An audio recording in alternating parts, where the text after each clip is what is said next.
فإن طلقها فلا تحل له من بعد حتى تنكح زوجا غيره.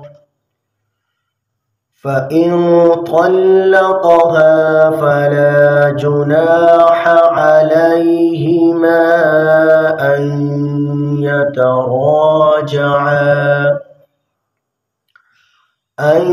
يتراجعا إن ظنا أن يقيما حدود الله، وتلك حدود الله يبينها لقوم يعلمون.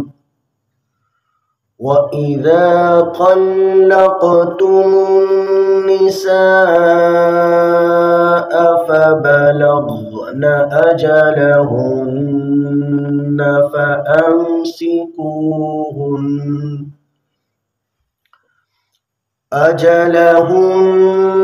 فأمسكوهن بمعروف أو سرحوهن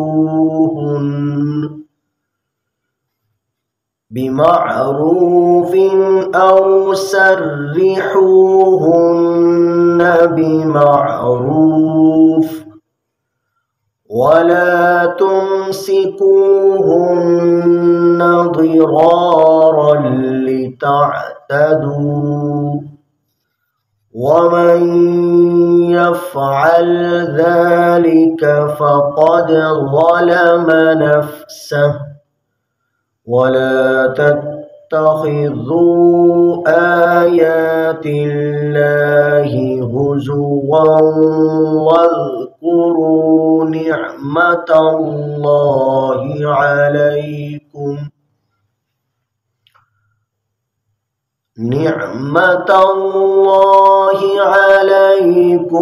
وما أنزل عليكم من الكتاب والحكمة يعظكم به، واتقوا الله واعلموا أن الله بكل شيء عليم. وإذا طلقتم النساء فبلغن أجلهن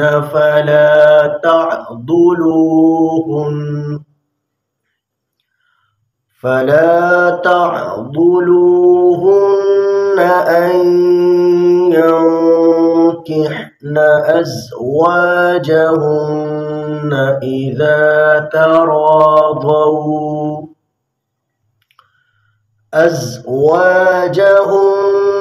إذا تراضوا بينهم بالمعروف،